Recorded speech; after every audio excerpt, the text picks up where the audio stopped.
What's going on, everybody? Mortem here, this time bringing you the 5 games in 2022 that disappointed me. As someone who reviews a lot of games, as you might imagine, I've played a lot of games this year, somewhere in the ballpark of like 50 or 60 for reviews, not to mention the ones I played as one-offs. So to qualify a little bit, these are going to be the new releases from 2022 that I found a bit underwhelming. Though I do think it's important to mention that I said disappointing, not bad. 4 of the games on this list I think are decent in most cases, and likely still worth a buy if they appeal to you specifically. The last one we're going to talk about is really the only game on this list where I would just flat out tell you not to buy it under any circumstance, but we'll get to that. Furthermore, I think expectations that you have when you go into a game have a lot to do with whether or not you wind up enjoying it, which can lead to a lot of variance in how people feel about things. So while I'm sure there are going to be people in the comments who love some of these games, despite me finding them a bit disappointing, that's just the way it goes. Right before we jump into this thing, I do want to say that these are actually in order, so we're going to be starting with the ones that I found the least disappointing, moving towards the one that was the most disappointing. So, starting out with the bottom of the list, we have Ghostwire Tokyo. For the most part, I think this was actually a pretty good game. The thing I was disappointed with here was largely the open world aspects. There's a lot about this game that I enjoyed. The visuals, the walk through a sort of almost apocalyptic version of Tokyo, some of the famous landmarks there, some of the Japanese mythology. It had a lot of really cool things going for it, but unfortunately the open world was really just a collect-a-thon. There were a handful of side quests, but most of the open world was empty, and you would just walk around and collect various things. And not even useful things in most cases. A lot of times it was just literally collectibles, which is why in my review I actually noted that this game probably would have been better off as a more linear experience, because the open world really didn't add much to the game, in what was otherwise a pretty cool time. But that brings us to number 4 on the list, and this is Vampire the Masquerade Swansong. This was a narrative game that saw us playing 3 different vampires in the World of Darkness setting as they navigated a difficult time trying to fend off various threats to their existence. What I didn't like about Swansong was that it is like every other Vampire the Masquerade game that has released recently. I'm a huge fan of Vampire the Masquerade, actually. I follow it a lot. I pay attention to the things that release, and almost everything they've released lately has been narrative games. In some cases, these are just straight up visual novels where it's mostly just text on a page, but Swansong brought it into third person, so we would actually play as a character moving around an environment, which was a nice touch. There were a few puzzles here and there, powers to use, but the problem is, at its core,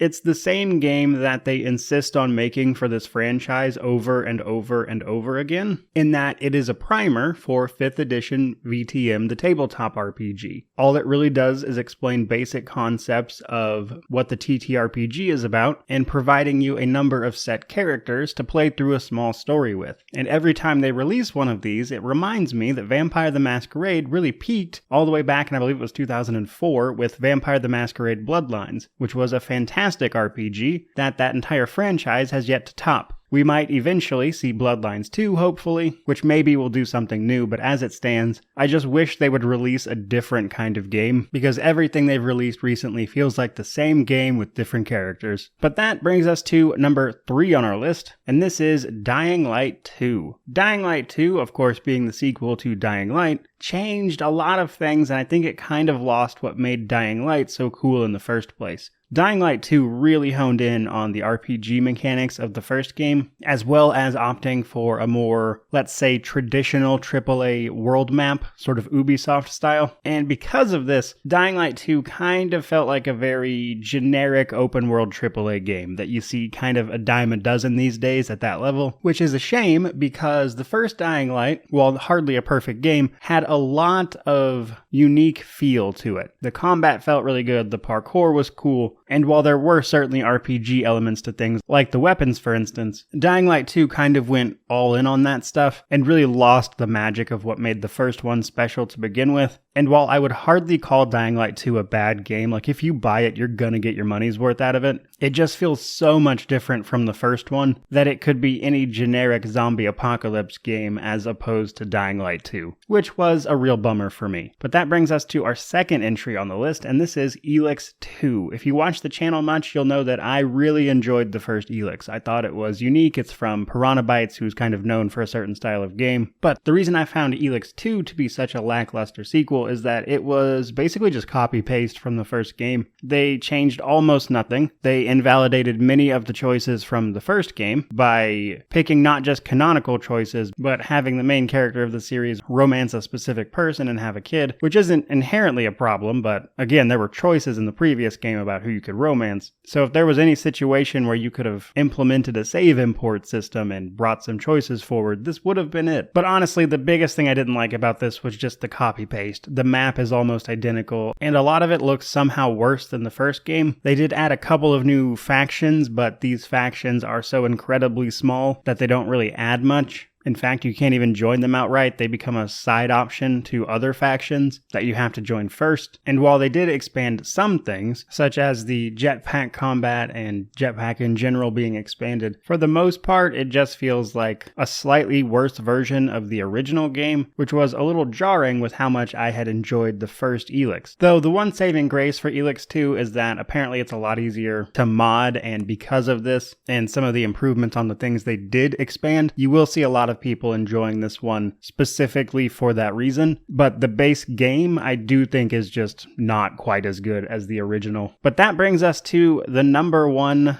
disappointment of the year for me, and this is none other than the Waylanders. As I mentioned at the beginning, in the case of the 4 games up to this point, I think there are situations where they can be enjoyable and are worth your time.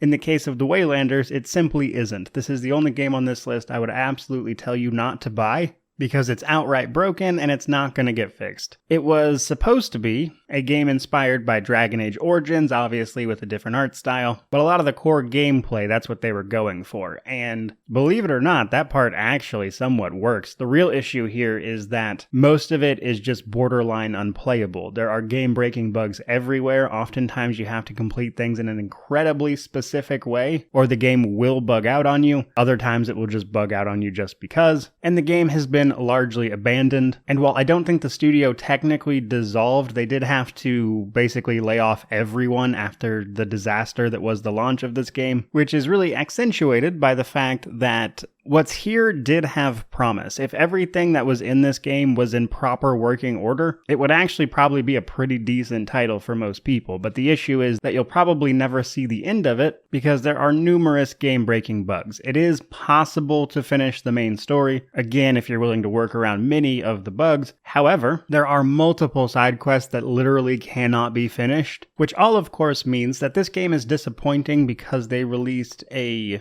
game that was fundamentally broken and it's never going to be fixed, which is a shame because it had some good ideas. The core of what was here was solid enough, which all combines to make it the biggest disappointment of the year for me, by far and away. But there you guys go. There are the 5 games that I found a little bit disappointing in 2022 and a lot disappointing for that last one. But rather than hear about more disappointing games, I'd rather hear about the games that you loved down in the comment section below. So let me hear all about it. Regardless of all that, truly, thank you so much for watching. I really do appreciate it. May you wander in wisdom and have an amazing day.